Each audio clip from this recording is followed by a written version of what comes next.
Welcome to the Nonprofit Exchange. Stories by leaders for leaders to help you to raise the bar on your own performance and to release the potential inside of you. Now, here's today's episode. Greetings, everyone. This is Hugh Ballou. We're back for another really good episode of the Nonprofit Exchange. We record this live every week on Tuesday, so come by and see us at thenonprofitexchange.org. Register and you'll be notified when we go by live, but you can always come back and watch the episodes, and most of all, get them on wherever you get your podcasts. Subscribe to it and you won't miss one of these episodes. Today, we're going to talk about emotional things. So our guest today is Dr. Reggie Thomas, and our title is "Don't Let Your Emotions Hijack Your Success." So before we dig into the content, Reggie, tell people a little bit about who you are, your background, and why are you doing this important work? Well, again, thank you, Hugh. It's great being with you today. I appreciate the invitation to share this moment and experience with you. Yeah, this is one of my favorite topics. I grew up in a small town in Tennessee, a little town called Huntington, Tennessee. Grew up on a farm out in the country, and migrated to California back in 1996, I believe it was. My wife is a Californian. So I've been married 32 years, and I have two grown daughters. Amanda is 28 and Emily is 26. And my background as a career person has been pretty diverse. I've been a professor, I've been a pastor, and I've also been an organizational development consultant. And my specialty is in leadership. My doctorate is in organizational leadership, which is kind of where this journey began. When I entered the doctoral program, I immediately began thinking, okay, what am I going to write a dissertation on? And so I started looking at my own life. And one of the things that attracted me to emotional intelligence was the fact that I recognized my own deficits. I've always been a people person. I've always loved people. I think I've always worked well with people. But where I struggled was in areas of conflict, working with difficult people. And I often found myself reactive, emotional. And I thought, if I'm going to be successful in life, I've got to get on top of that. So I really began, this study of emotional intelligence out of my own need. It wasn't to impress professors or to even get a degree. It was really to enhance my own life and my own skills. So that's how this journey began. And so what is your passion in your work? What is your top passion? My top passion is developing people. And I believe that in order for people to be successful, they have to be relational. They've got to get the relationship thing right. And my vision, my purpose in life is to develop leaders. And I'm convinced that there are a lot of leaders out there. They have great skills in terms of vision, administration, but I see leaders struggling in the area of relationship. And so being a people person, a people connector, and just learning from my own life experience, I know that the secret to success is how you manage relationships. And in order to do that, you have to be emotionally intelligent to deal with different types of personalities and to be able to work under pressure as you work with people. It's a very important skill set you have to have in order to succeed as a leader and in life in general. I'm into that. And like you, I spent 40 years in church music ministry. So I was the backup for you guys who were preachers. And, you really can't get up to preach if you had bad music before that. But it's about really the work that we do in anywhere is about relationships. And the saying about an orchestra, if they respect the conductor, they play as the conductor intends. If they don't, they play just exactly as the conductor conducts. So I would what you said, that it's the highest priority is to have those relationships and maintain those relationships. So it's the key factor. So your topic is about emotions, EQ, all of this stuff that some people may not be familiar with. So why don't you give us a context for what that's about? Okay, great question, Hugh. So emotional intelligence basically is being aware of the emotional aware of the world, being aware of your own emotions, and then being able to regulate those emotions. Now, one of the things, Hugh, I often tell people is emotions don't really have labels. We tend to label emotions. For example, happiness, that's a positive emotion. Anger is a negative emotion. And what the experts say is that emotions are neutral. We were created as emotional beings. We were created to express emotions and to feel emotions. So what causes an emotion to be either bad or good is how we manage those emotions. Every emotion has a purpose. And so basically it's being aware of the emotional world, being aware of the emotions of others, being aware of your own emotions, and then being able to manage them and to regulate them. That's what emotions are. Emotional intelligence is.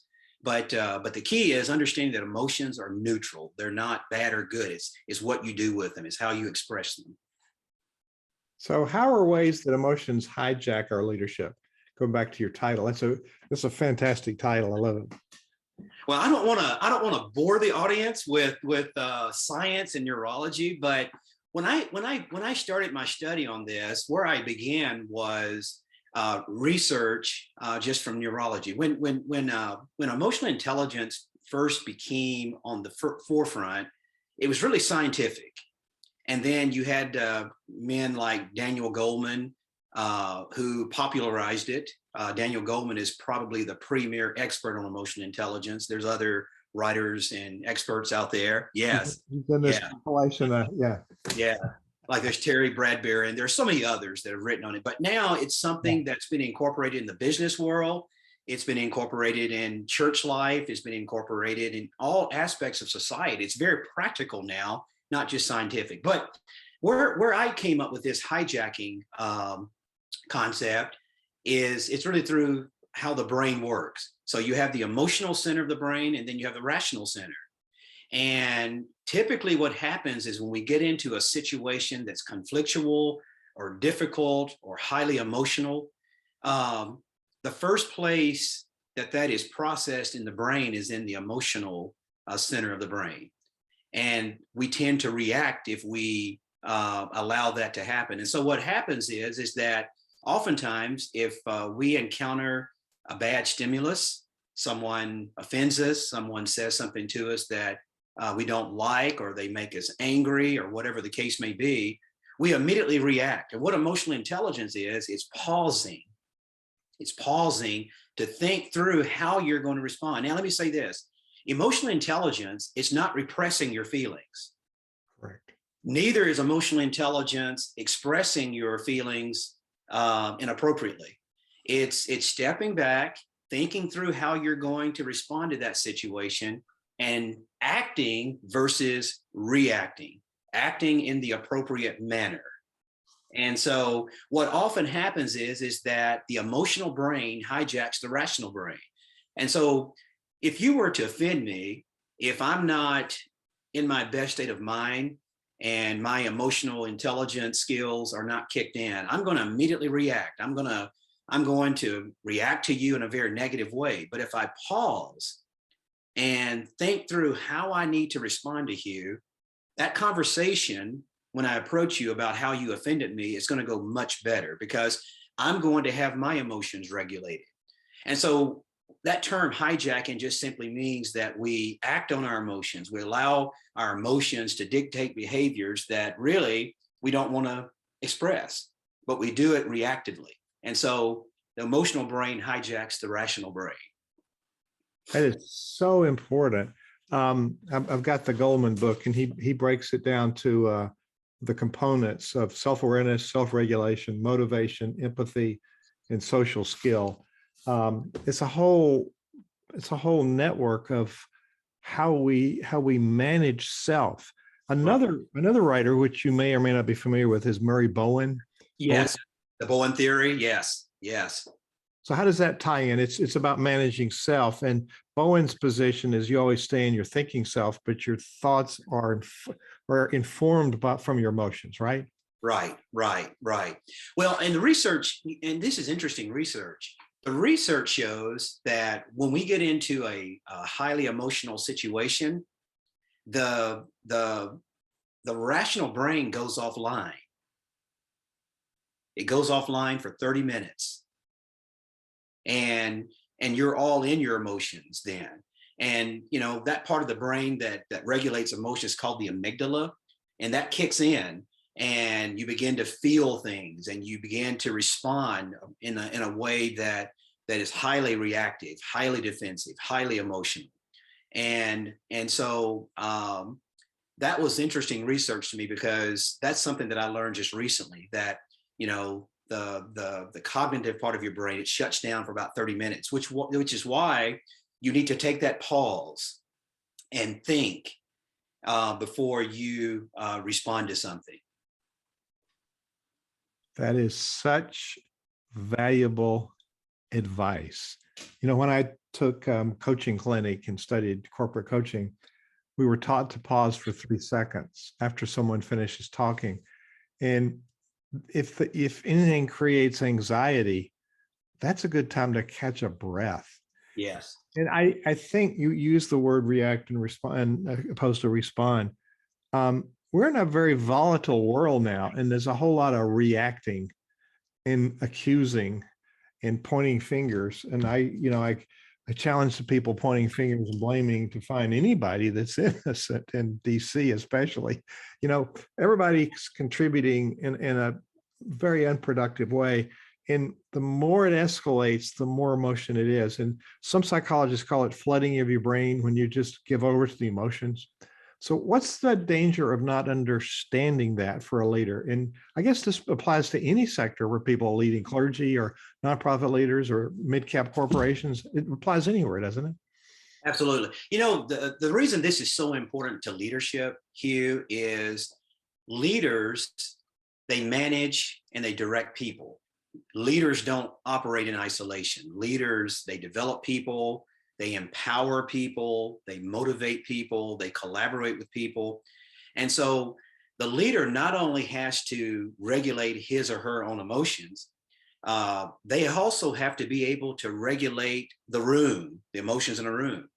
In any leadership position, as you work with people, you're going to get on topics, issues where people don't agree. And the people that you're leading, even though you might be emotionally intelligent, you're going to have people in the room that may not have your acumen in EQ or emotional intelligence. So you have to be able to manage that room, manage that group, manage that conversation so that it doesn't get out of hand. And that's a real skill in terms of how to do that. In no way is that avoiding it, right? Right. No, you don't avoid. Emotional intelligence is not avoiding, and it's not sweeping issues under the carpet. So give me an example of, something arises and we need to deal with it. So how do we make sure that we're dealing with it in a calm, conscious, fact-forward manner and not reacting to it? How do we then go forward without saying, I'm going to wait a couple of days, which might be disastrous? How do we get to that point that we know we can then respond? Well, I know that you're very familiar with Speed Lee's work on the different levels of conflict. There are 5 levels of conflict, and with each level of conflict, level 1 is the lowest level, level 5 is the highest level, and there are different dynamics that take place as you go through those levels. Obviously, the more intense the conversation is, the more serious an issue is. And how much of a contrast there is in different personalities, that's going to dictate the level of that conflict. With each level of conflict, something happens in the dynamics.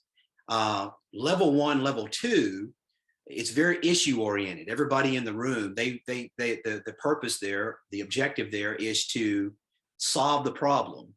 But when you begin to get into level 3 and level 4, the issue gets lost. And now it's personal. And people begin to attack each other versus tackling the problem or the issue. But also with each level, it gets more and more emotional, where you lose sight of objectivity.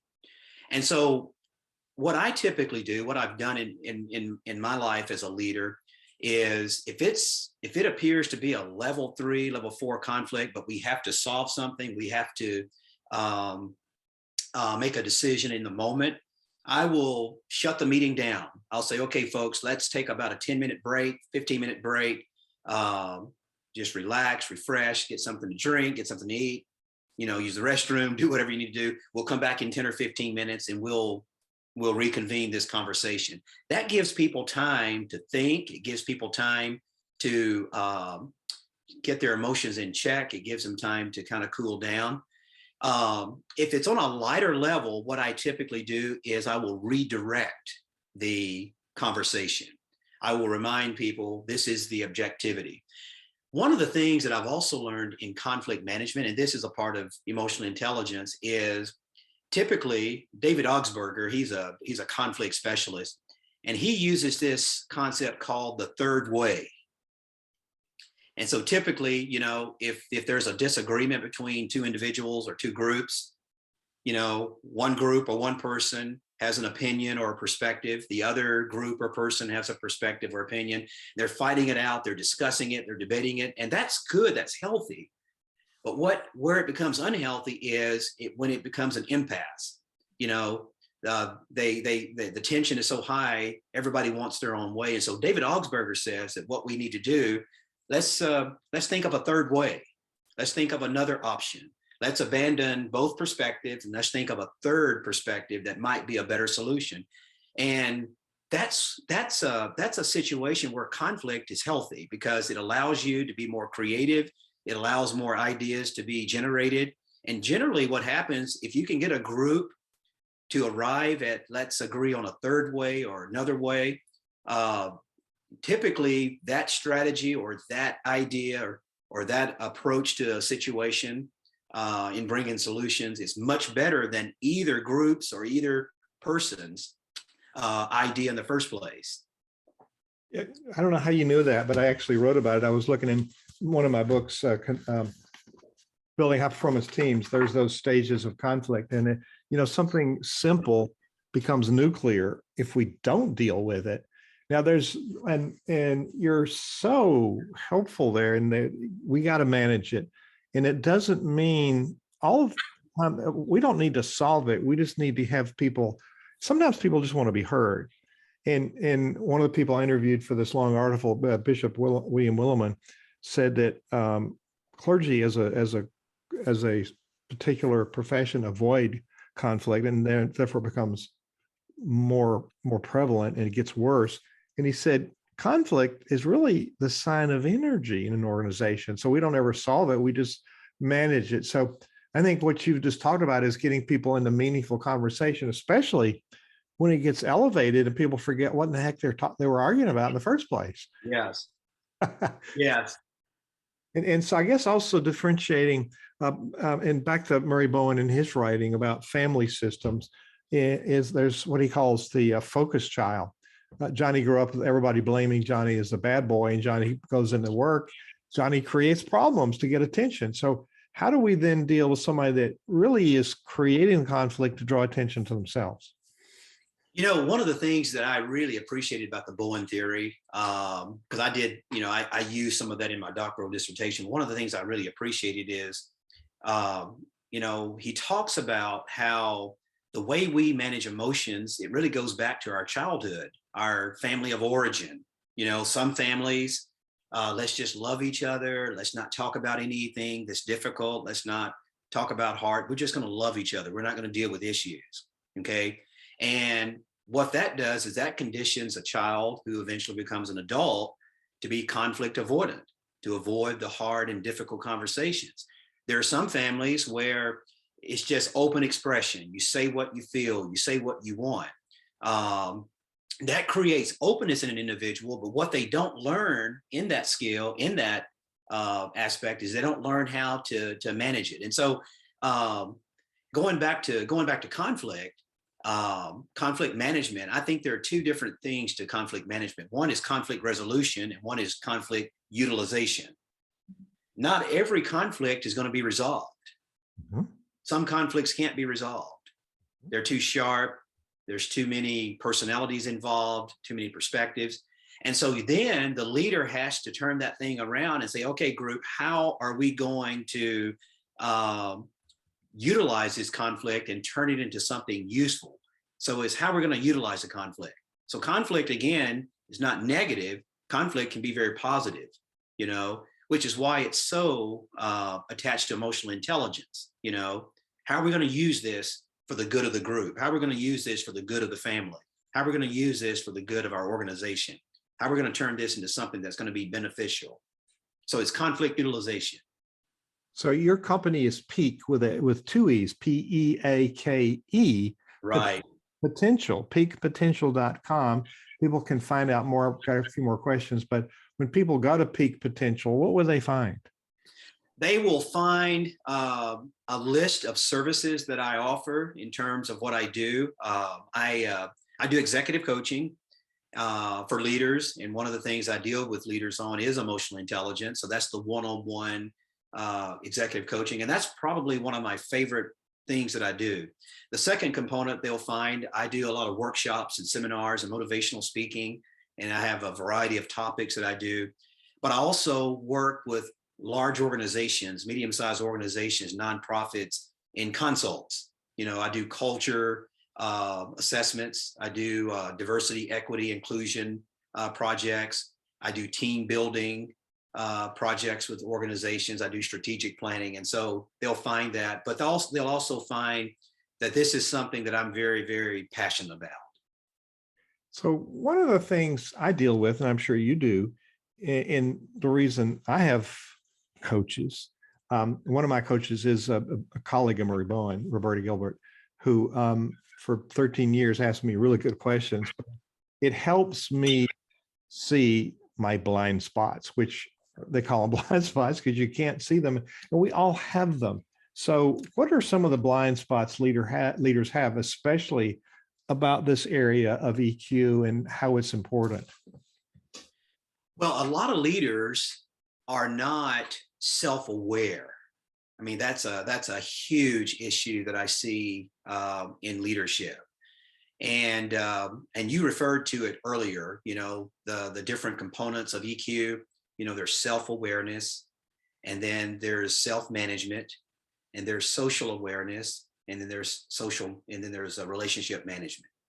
And I think the blind spots lie in all four of those components of EQ. Some leaders are not self-aware. Some leaders don't know how to regulate their own emotions. They don't know how to navigate those. And then some leaders don't have social awareness. They don't know how to read people. They don't know how to empathize. They don't know how to motivate people. And then, of course, you know, in leadership, a big issue is just navigating a large collection of people, managing different personalities. And that requires a relational skill set to be able to do that. So I think a lot of leaders have blind spots in those four areas of EQ. Amazing. And so to people that engage you, is one of their, I think most people are blind to the fact they have blind spots, but does it come up as a priority for people to be able to look at those, or is that something you acquaint people with?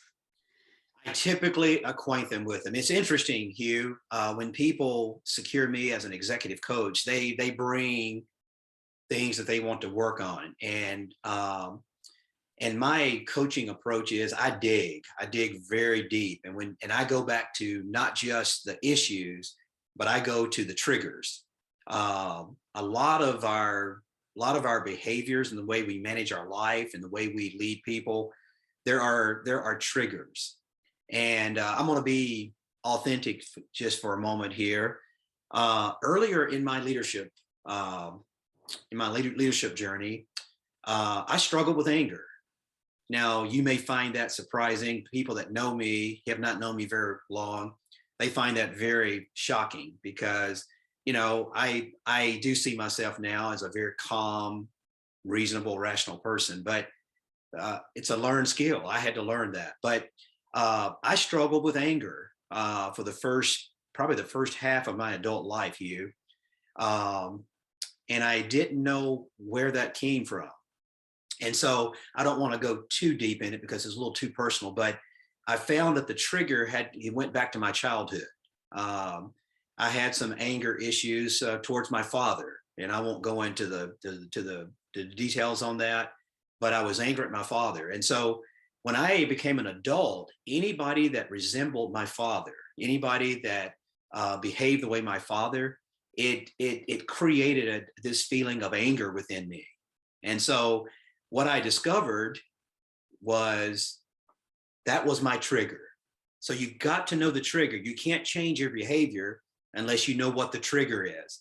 And for years, I struggled with anger. And I'm thinking, Hugh, hey, I'm a nice guy. People like me. I like people. Why do I get angry? Why do I blow my top at times? And it's because I had this unresolved anger in me. And it wasn't until I became aware of the trigger. I was already aware of the emotion, but I had to learn, where is the trigger? Okay. And so I now know the trigger people. I mean, I know the types of personality that I need to be aware of. I know the type of individuals I need to be aware of. I'm aware of the situations that can create anger, but it's understanding the trigger. So in my coaching, I help people understand what those triggers are. They need to identify those. That would be what I would call a blind spot. People don't even know they're there, do they? Right.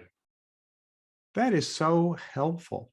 So for people not understanding, learning, and mastering EQ skills, what's the problem they're going to have? What are the hazards? Oh gosh, there are so many hazards. I mean, and this doesn't just affect leadership, Hugh. It affects all of life. I think one hazard is you're not going to have a lot of close friends. When you look at the friendship pyramid, you have acquaintances, casual friends, good friends, close friends, intimate friends. And most people, and especially men, don't have a lot of close relationships. And I think it's because I think women do a much better job of recognizing emotions, being comfortable with emotions. And in order to have close and intimate friends, there has to be an emotional connection. So if you're not emotionally intelligent, you're not going to have the acumen, you're not going to have the ability to develop close friendships because you're going to always be guarded. You're going to keep people at a distance because you don't understand the importance or how to connect emotionally with people. Another hazard is that you're not going to be able to manage conflict. I mean, conflict is inevitable. It's inevitable. It's normal. It's natural. It's a part of life. And you have to take whatever conflict management style you have and use it appropriately to resolve conflict. And so you're going to have issues with that. Another issue is you're going to sabotage your life. You're going to sabotage relationships. I mean, Hugh, all it takes years to build a strong friendship. And one expression of anger, one negative or hurtful comment, one negative action can damage that friendship. And so there are just all kinds of hazards if you're not emotionally intelligent. My. So I'm interested in it. How do I proceed to learning about EQ, learning more? Of course, you gave us one article, but how do I grow my skills and become better at using and being aware of EQ? I think one thing, Hugh, is accountability. And when I was going through my struggle with trying to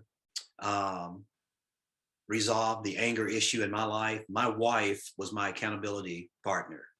Oh. And she held me in check. When she saw me defaulting to my natural tendency of how I responded to difficult people, she would call me in check. Now, she wouldn't always do it in the moment, but when I would get home, she would ring me out and said, "Reggie, you blew it again." And that's the thing about emotional intelligence. You're not going to be perfect. I mean, even the most emotionally intelligent people are going to blow it. I mean, I still blow it. I think we all do. But it's being aware, and it's having somebody to hold you accountable to that. The other thing I think it takes a coach or a counselor to help you work through some of those issues. I also think you need relationships with other people around you to help you with that. And then there's just a great deal of reading that you can do. And Daniel Goleman, he's got so many books out there that I think are very helpful. And what I like about Daniel Goleman's books are they're very, very practical, extremely practical tips on how you can do it. He has exercises that you can go through to kind of help you deal with emotional situations in the moment. That chapter I looked at in this article, it was a chart. So it was so easy to follow.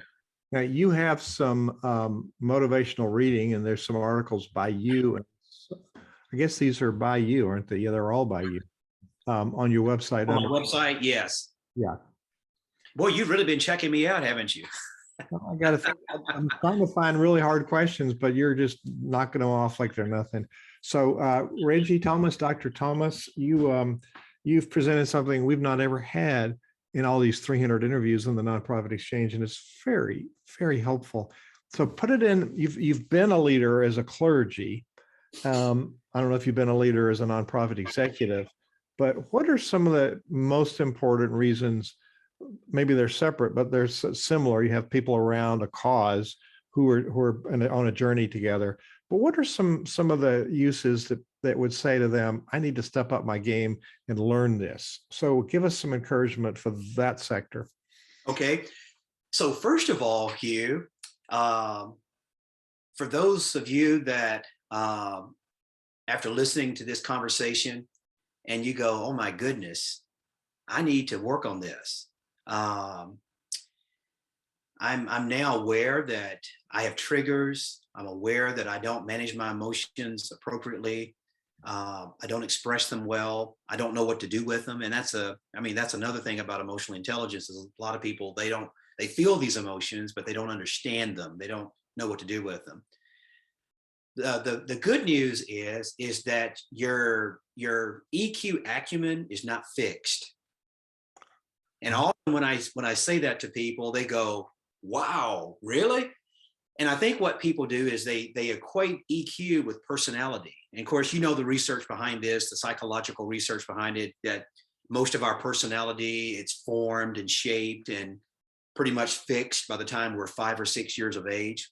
Emotional intelligence is not that way. You can be reconditioned. So for those of you that are struggling with this issue, and you're struggling with self-awareness and regulating your emotions, and you don't know quite how to express them, there is hope. Your EQ skills can change. And again, it goes back to physiology. It goes back to neurology. The brain is pliable. You can recondition the brain. You can train your brain to take a highly emotional stimulus and move that to the rational part of the brain.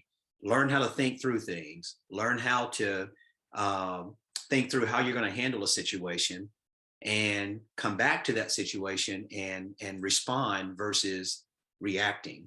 So there's hope. And so you can change it. There is hope. So I make the mistakes that I teach people not to make. You confess that you make the same mistakes. We teach this stuff. And knowing that nobody's perfect is helpful. However, when we do something that we regret, say something we regret, how do we show some grace toward ourselves and get past that? That is a great question. That is a great question. I think number one, Hugh, it's important to recognize that you are human. You do have human nature. We all have that within us. And you embrace it, but you acknowledge it. But one of the things that I have found so freeing is the ability to go back to a person and say, hey, I'm so sorry, I blew it, and name it. A lot of people don't know how to apologize. And I think apology, a true, authentic apology is being able to own it and being able to name what you did to offend that person, and to express, a heartfelt apology and a commitment that you're going to work harder. And then when that person extends grace and forgiveness to you, that gives you freedom. I think we've all had experiences. I know, Hugh, you've probably experienced this. You offended somebody, you felt badly about it. You dealt with it in your own heart, in your own soul. You went back to that person, and man, they didn't give you grace. They continue to beat you down about it. And you're giving this heartfelt apology. You're sorry. It's sincere. It's authentic. It's true. And they don't receive it. That's what makes you feel even worse about what you did. But when they extend grace and they say, hey, Reggie, I forgive you. I understand. Let's move forward. That's what frees you up when you make those mistakes in the way you relate to people. That is great advice. I know I'm my worst critic, and a lot of people I work with are also their worst critic, and we create barriers that we don't need to create. So you used the word authentic earlier. I think leaders have to be authentic and transparent. And so you've just modeled that. Any final thought you want to lead us with today? This is great stuff. Well, I just want to say to people that success in life is relationships. Hugh, I don't see myself as a very intelligent person. I don't see myself as a highly skilled person. I think the one thing that I have learned to master in life that's been working in my favor is my ability to love people, work with people, and even deal with and work with difficult personalities. And I think my success in life has come through my relational abilities. Here's something I want to leave people with. Daniel Goleman, you probably have read this, Hugh. Daniel Goleman says that 75% of our success in life is our EQ skills. 25% is our IQ. And see, our society, number one, has reversed that. And number two, they don't take into account the emotional and the relational domains of life. I know as a kid growing up, it was all about having a high IQ. It was all about taking the right courses. It was all about going to college. And I'm pro education. I'm pro development. I'm pro expanding your mind. But that only gets you so far. Pastors that have not excelled in ministry, leaders who have not excelled in the business world, it's not largely due to their education, their knowledge, their skill set. It's managing people and working with people and dealing with people. Your IQ, your skills will get your foot in the door. It'll get you down the road, but eventually you're going to have some difficult situations. And that's where your EQ skills is going to take you even further. So I can't say it enough. I can't stress it enough that the relational aspect of life is the most important thing that's going to attribute to your success. Reggie Thomas, really good words. Thank you for being our guest today on the Nonprofit Exchange. Thank you, Hugh. This was great. Great conversation. Thank you for watching the Nonprofit Exchange.